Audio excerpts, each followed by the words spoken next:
అలానే మిసెస్ రావు. పశ్చిమ బెంగాల్లో ఇటు హింస లేగింది. వక్ఫ్ బిల్లు ఆమోదించిన తర్వాత జరుగుతున్నటువంటి పరిణామాలు, సోషల్ మీడియాలో వస్తున్నటువంటి వీడియోలను గమనిస్తే కనుక హిందువులని కొంతమంది ముస్లింలు తరిమి కొడుతూ ఉన్నారు. కొన్ని ప్రాంతాల్లో బంగ్లాదేశ్ బోర్డర్లో ఉంటుంది కాబట్టి అక్కడ ముస్లిమ్స్ యొక్క ప్రభావం కూడా ఎక్కువగా ఉంటుంది. హిందువుల మీద వాళ్ళు దాడులు చేస్తున్నటువంటి వీడియోస్ బయటకు వస్తూ ఉన్నాయి. వాటన్నిటిని చూసిన తర్వాత పశ్చిమ బెంగాల్లో మణిపూర్ తరహా సంఘటనలు కనిపిస్తున్నాయి అనేటువంటి భావన కలుగుతుంది. అందుకే యోగి ఆదిత్యనాథ్ ఉత్తరప్రదేశ్ సీఎం ఆయన అక్కడ పశ్చిమ బెంగాల్లో ఉండేటువంటి పరిస్థితి మీద రెస్పాండ్ అయ్యారు. మమతా బెనర్జీ కావాలని ఇలాంటి హింసను ప్రేరేపిస్తూ ఉన్నారు, ప్రోత్సహిస్తూ ఉన్నారు అనేటువంటి అభిప్రాయాన్ని వ్యక్తం చేస్తూ కంట్రోల్ చేయాల్సిన బాధ్యత రాష్ట్ర ప్రభుత్వం మీద ఉందని చెప్పి ఆయన చెప్తూ ఉన్నారు. మరి పశ్చిమ బెంగాల్లో జరుగుతున్నటువంటి అల్లర్ల మీద ప్రధానమంత్రి నరేంద్ర మోడీ గారు కానీ, కేంద్ర హోంశాఖ మంత్రి అమిత్ షా గారు కానీ రెస్పాండ్ ఎందుకు కావట్లేదు? అక్కడ ఉన్నటువంటి పరిస్థితిని ఎందుకు సమీక్షించట్లేదు? మమతా బెనర్జీ అక్కడ పశ్చిమ బెంగాల్కి ముఖ్యమంత్రిగా ఉన్నారు. ఆవిడ ఒకటే చెప్తున్నారు, వక్ఫ్ బిల్లు అనేది కేంద్ర ప్రభుత్వం ఆమోదించినటువంటి బిల్లు, రాష్ట్ర ప్రభుత్వానికి సంబంధం లేదు, దాన్ని పశ్చిమ బెంగాల్లో మేము అమలు చెయ్యము అని చెప్పి ఆవిడ చెప్తున్నారు. మరి అక్కడ గొడవలు ఎందుకు అవుతున్నాయి అని అంటే, ఆ గొడవల్ని ఆపాల్సిన బాధ్యత పశ్చిమ బెంగాల్ ప్రభుత్వం మీద ఉంది కదా అని అంటే, కేంద్ర ప్రభుత్వం తీసుకున్నటువంటి నిర్ణయం కారణంగానే, కేంద్ర ప్రభుత్వం ఆమోదించినటువంటి బిల్లు కారణంగానే ఈ గొడవలు జరుగుతున్నాయి. ఆ అపవాదుని కేంద్ర ప్రభుత్వం మోయాలని చెప్పి మమతా బెనర్జీ గారు చెప్తున్నారు. ఇలా రాజకీయపరమైనటువంటి ఒక గేమ్ కేంద్ర రాష్ట్ర ప్రభుత్వాల మధ్య జరుగుతున్నటువంటి క్రమంలో అక్కడ రోజుకి అల్లర్లు పెరిగిపోతూ ఉన్నాయి. రోహింగ్యాలు కూడా ఎక్కువగా పశ్చిమ బెంగాల్లో ఉన్నారు. మరి అక్కడ హిందువులకు ముస్లింలకు మధ్య జరుగుతున్నటువంటి ఈ గొడవలు ప్రమాదకర స్థాయికి వెళ్ళిపోయే అవకాశం ఉంది అనేటువంటిది కూడా వినిపిస్తుంది. ఇలాంటి సందర్భంలో నరేంద్ర మోడీ గారు హర్యానాలో ఒక మాట అన్నారు అనేది సోషల్ మీడియాలో వస్తుంది. వక్ఫ్ భూములు కనుక సరైనటువంటి రీతిలో ఉపయోగించి ఉంటే ముస్లిం మైనారిటీలకు సంబంధించిన పిల్లలు సైకిల్ పంచర్స్ వేసుకునేటువంటి వాళ్ళు కాదు, సైకిల్ పంచర్లు వేసుకునేలాగా ఇప్పుడు వాళ్ళు ఉన్నారు అని చెప్పి ఆయన ఏదో వ్యాఖ్యానిస్తే, దానికి అసరుద్దీన్ ఓవైసీ కౌంటర్గా మరొక వ్యాఖ్య చేశారు. ఆర్ఎస్ఎస్ తనకున్నటువంటి ఆస్తులను కనుక సక్రమంగా హిందువులకు పంచినట్టయితే నరేంద్ర మోడీ గారు టీ అమ్ముకునే వాళ్ళు కాదు అనేటువంటి ఒక సెటైర్ వేశారు. ఈ రెండు సెటైర్లని జోడించి ఇప్పుడు సోషల్ మీడియాలో స్ప్రెడ్ చేస్తూ ఉన్నారు. మరి ఇంత జరుగుతున్నప్పుడు సున్నితమైనటువంటి అంశం కదా ఇది, దీన్ని ఇమీడియట్గా కంట్రోల్ చేయాల్సినటువంటి బాధ్యత కేంద్ర ప్రభుత్వం మీద ఉంటుంది, రాష్ట్ర ప్రభుత్వం మీద కూడా ఉంటుంది. బట్ కేంద్రంలో ఉన్నటువంటి బీజేపీ పెద్దలు సరైన విధంగా రెస్పాండ్ కావట్లేదు అనేటువంటి అనుమానాలు ఇప్పుడు బీజేపీలో బయలుదేరాయి అంతర్గతంగా. అలాగే ఎన్డీఏ భాగస్వామ్య పక్షాల్లో కూడా ఇదే చర్చ జరుగుతుంది. ఎందుకు కేంద్ర ప్రభుత్వం పశ్చిమ బెంగాల్లో జరుగుతున్నటువంటి అల్లర్లను ఆపలేకపోతుంది అనేటువంటిది. పైగా ఉత్తరప్రదేశ్ ముఖ్యమంత్రి యోగి ఆదిత్యనాథ్ గారు రెస్పాండ్ అయ్యారు. అంటే దాని అర్థం ఏంటి? రాబోయేటువంటి రోజుల్లో ఢిల్లీ పీఠం మార్పు ఏదో జరగబోతుంది అనేటువంటి కోణం నుంచి ఈ పరిణామాన్ని కొంతమంది చూస్తూ ఉన్నారు.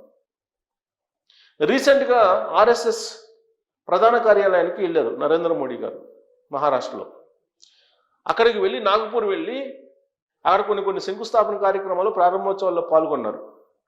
అక్కడ ఆర్ఎస్ఎస్ ప్రధాన కార్యాలయంలో ఆయన విజిట్ చేశారు. ఆ సందర్భంగా శివసేన ధాకరే పార్టీకి సంబంధించినటువంటి సంజయ్ రౌత్ నరేంద్ర మోడీ గారు పదవీచ్యుతులు కాబోతున్నారు సెప్టెంబర్లో అనేటువంటి వ్యాఖ్య చేశారు. దానికి కారణం బీజేపీ పార్లమెంటరీ పార్టీకి సంబంధించినటువంటి గైడ్లైన్స్ ఉన్నాయి. ఆర్ఎస్ఎస్ కూడా అదే గైడ్లైన్స్ పాటిస్తుంది. 75+ ఉన్నటువంటి వాళ్ళు ప్రత్యక్ష రాజకీయాల్లో నుంచి వైదొలగాలి అనేది, దాని ప్రకారం నరేంద్ర మోడీ గారు పక్కకు తప్పుకునేటువంటి అవకాశం ఉంది అనేటువంటిది సంజయ్ రౌత్ చేసినటువంటి వ్యాఖ్య. దానికి కౌంటర్ రాలేదు బీజేపీ నుంచి బలంగా.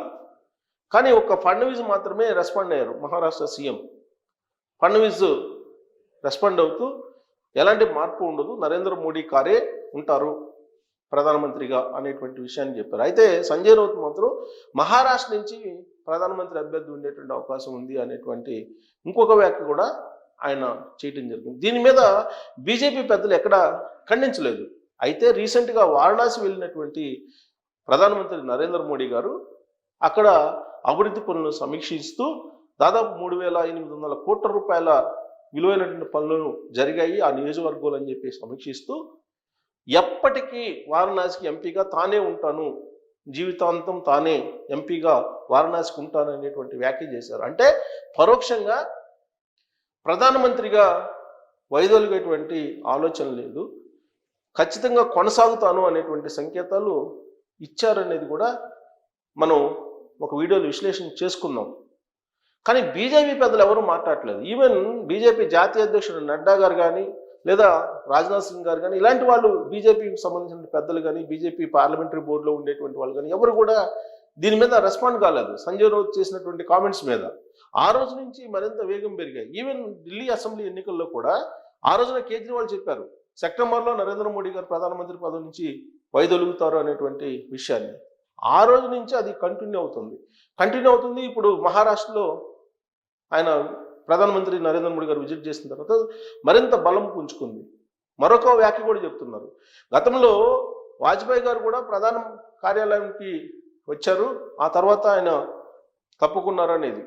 సో ప్రధాన కార్యాలయం ఆర్ఎస్ఎస్ ప్రధాన కార్యాలయం విజిట్ చేశారు కాబట్టి ఆ విజిట్ చేసినటువంటి క్రమంలో దీని గురించే మాట్లాడారు, దీని గురించే మాట్లాడుకున్నారు అంతర్గతంగా అనేది ప్రత్యర్థి పార్టీలు బాగా ఫోకస్ చేస్తూ ఉన్నాయి.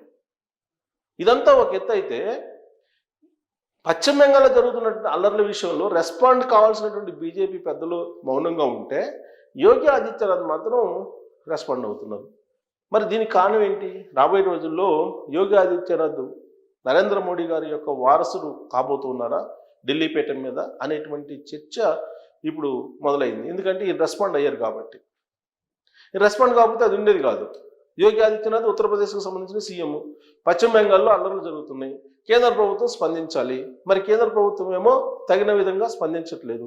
మరి యోగి ఆదిత్యనాథ్ గారు స్పందించారంటే రాబోయేటువంటి రోజుల్లో జాతీయ స్థాయిలో ఆయన పగ్గాలు చేతులకు తీసుకునే అవకాశం ఉందా ఆర్ఎస్ఎస్ ప్రోద్బలంతో అనేటువంటి ఒక చర్చ ఇప్పుడు బయలుదేరింది.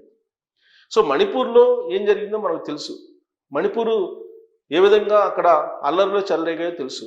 ఇప్పుడు అదే తరహాలో ఇప్పుడు పశ్చిమ బెంగాల్లో మొదలయ్యాయి. వక్ఫ్ బిల్లుకు సంబంధించి ఢిల్లీ పీఠాన్ని ఒక రకంగా చెప్పాలంటే కదిలిస్తూ ఉంది.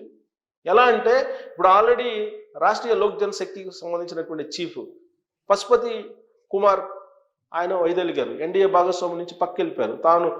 తనకున్నటువంటి తన పార్టీకి ఉన్నటువంటి 5 మంది ఎంపీలతోటి ఆయన పక్కెళ్ళిపోయారు.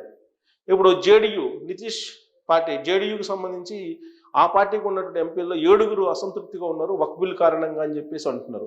7+5 మొత్తం 12 పోతే ఇంకొక 6-7 ఎంపీలు కనుక దాదాపు 7-8 మంది ఎంపీలు కనుక పక్కకు జరిగితే ఇప్పుడున్నటువంటి నరేంద్ర మోడీ గారి ప్రభుత్వం ఏమవుతుంది అనేటువంటి ఒక ప్రశ్న కూడా ఇప్పుడు తలెత్తుతుంది.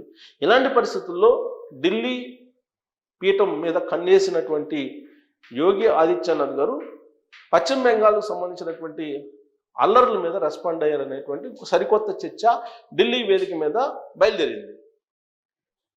మరి ఆయన రెస్పాండ్ కావటం అనేది ఆ కోణం నుంచి చూడొచ్చా, లేదంటే బాధ్యతాయుతమైనటువంటి సీఎంగా ఆయన రెస్పాండ్ అయ్యారని చెప్పి అనుకోవాలా? భారతదేశంలో ఉండేటువంటి అనేక మంది సీఎంలు ఉన్నారు, పైగా ఎన్డీఏలో భాగస్వామ్యం అయినటువంటి సీఎంలు ఉన్నారు, పైగా బీజేపీ పాలిత రాష్ట్రాల్లో బీజేపీ సీఎంలు ఉన్నారు. ఏ సీఎం రెస్పాండ్ కాంది పశ్చిమ బెంగాల్ అల్లర్ల మీద. యోగి ఆదిత్యనాథ్ గారు మాత్రమే సీరియస్గా రెస్పాండ్ అయ్యారని అంటే ఢిల్లీ పీఠం వైపు ఆయన చూస్తున్నారు, అందుకే ఆయన అలాంటి వ్యాఖ్యలు చేశారు అనేది వినిపిస్తుంది.